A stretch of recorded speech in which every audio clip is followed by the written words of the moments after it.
Hey, Rhonda Britton here. And I get asked all the time, why fear?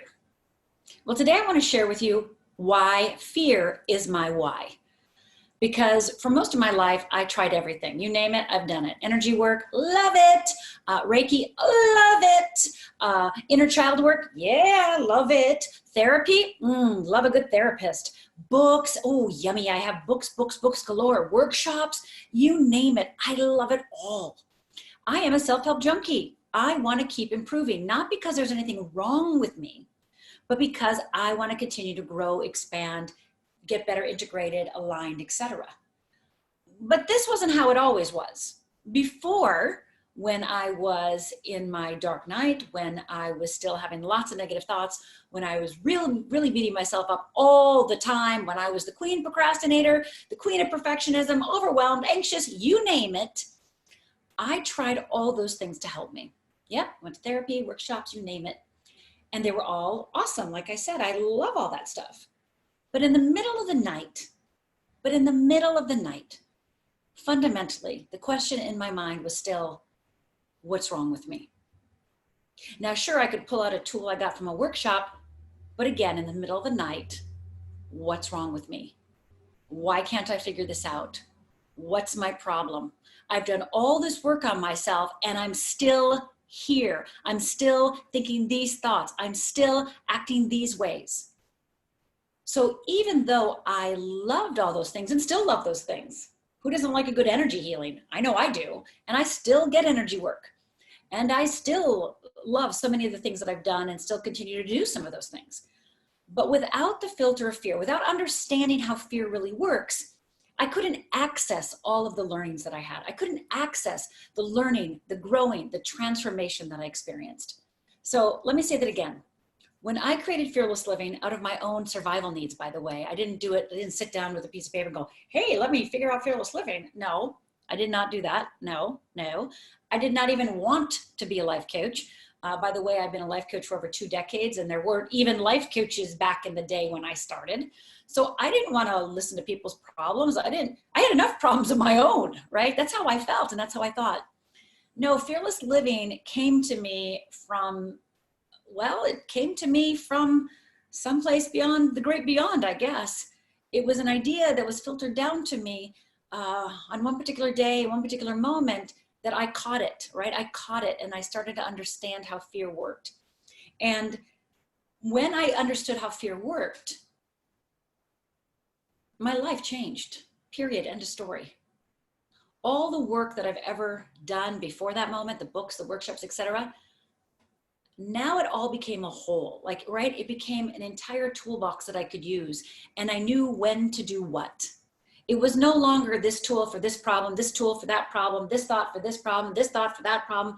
No, it became all aligned, because I believe that we walk around the world with filters, as neuroscientists tell us, right? We walk around the world with filters, and the filter most of us are looking through on a regular basis, myself included in the past, was fear.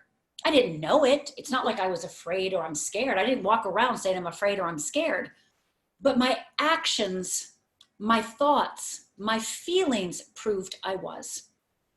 Now that was a hard pill to swallow because, like I said, I never even thought about fear. It wasn't even a thought in my brain. But when I really started to understand fear, when I had that insight, that aha, that moment of capturing that thing that was what is now Fearless Living, understanding how you work in fear gives you choice to be fearless. Right now, what I believe and what I used to do is I believe that when I had a negative thought, or when I judged somebody, or when I had bad behavior, I in the past thought it was a character flaw. I thought, this is just who I am. I guess I'm stuck this way. No matter how much personal development I did, no matter how much spirituality I did, no matter how much meditating I did, I just thought, this must be who I am and I'm screwed. Yeah, I'm screwed. But now I know, because of Fearless Living, that I'm not screwed, and neither are you. And you're not stuck. You don't have to be stuck. And neither am I. I don't have to be stuck. So fear basically opened up a new way of seeing the world to me, because we all have filter systems. And neuroscience says that the number one thing that you have to change in your brain is the way you filter the world, period, end of story, right? The way you change the filter, when you change the filter from what I call fear to freedom, when you change that filter, everything changes. Everything changes.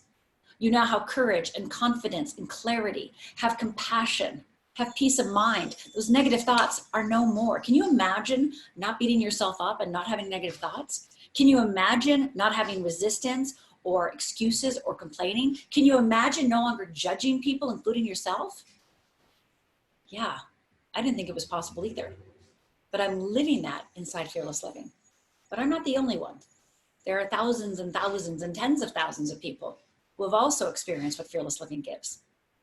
So why do I do Fearless Living? Why do I specialize in fear? Because I think no matter what else you do, fear will always use it against you. I mean, let's face it, how many people do we know that meditate and are still jerks, right? So meditation is a great tool, but for many people, they use it as a spiritual bypass and actually don't face what they must face and shift what they must shift in order to change their life.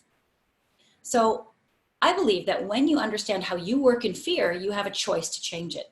But don't worry, I'm not going to just shine a light on fear. I'm going to have a solution as well, and that's called the Wheel of Freedom. So why do I do what I do? It's the only thing that worked for me. All those other things were awesome. All those things were great, but they didn't hold. They didn't fundamentally change my opinion of myself. When I understood fear, when I really understood fear, I realized that fear had been manipulating me, was insidious and invisible, shifting my thoughts, causing me to see enemies where there weren't any, causing me to see bad performance when I was fine, judging and beating myself, et cetera, et cetera.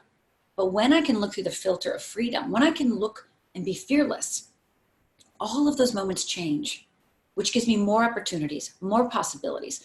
Like I said, more courage, more confidence, more compassion, and more clarity. I read diaries from before I did Fearless Living. I'll read my diaries. I'm in the middle of writing a book right now, and I'm reading these diaries for my book that I'm writing. And that woman that I used to be before Fearless Living had so many negative thoughts and so much self-judgment and so much beating herself up. And she tried to love herself. She tried. But if you're like me, telling yourself, oh, just love yourself or just be loving, I know for me, fear can use that loving too, right? When you're trying to be loving and fear uses it, it's called people pleasing. It's called a lack of boundaries. It's called yes when you want to say no and no when you want to say yes. It's compromising yourself and self-sacrifice, etc. So fear, yes, can also manipulate love. So when I understood fear and I can see it so clearly, I'm able to open my heart, not only to myself, but to others. I have deeper connections with myself and others. And I know what the next step is. That's why I do fear. Fear is it for me. You can play around with everything else you want, and it's going to be awesome for a bit. But if you still wake up in the middle of the night, or if you still wonder once in a while what's wrong with you, is there something wrong with you? Then maybe your next best step is Fearless Living. So check it out. Down below, there are 2 buttons. One is to talk to somebody about Fearless Living. And the other one is just to go and check out one of my favorite courses, my #1 course that really takes you through everything that I learned in order to become fearless. And I want to share it with you because I have a goal, and that is to create a fearless world. And you and I are a part of that. When you become fearless, it impacts your family, your friends, your purpose, your passion. It includes the DNA in your very cells. So you get to choose. You get to choose. Let fear keep deciding for you and keep that stuffing of that feeling of not being good enough at times. Or you can set yourself free. If you've tried other things in the past and they haven't stuck, if you've tried other things and you still resonate with what I'm saying today, then go ahead and press one of the buttons below. Like I said, go and talk to somebody. Go and talk to one of our support people to help you understand how fearless living changed their lives. Or just go on and check out the program. The next one's starting soon. I don't want you to miss it. I don't want you to miss it. So that's why I do fear. Isn't it time you faced your fear and, more importantly, transcended it? I invite you to join me. Again, my name is Rhonda Britton, and I'm the founder of Fearless Living. And I look forward to meeting you soon, because one thing I am is the best hugger in the world. See you on the other side.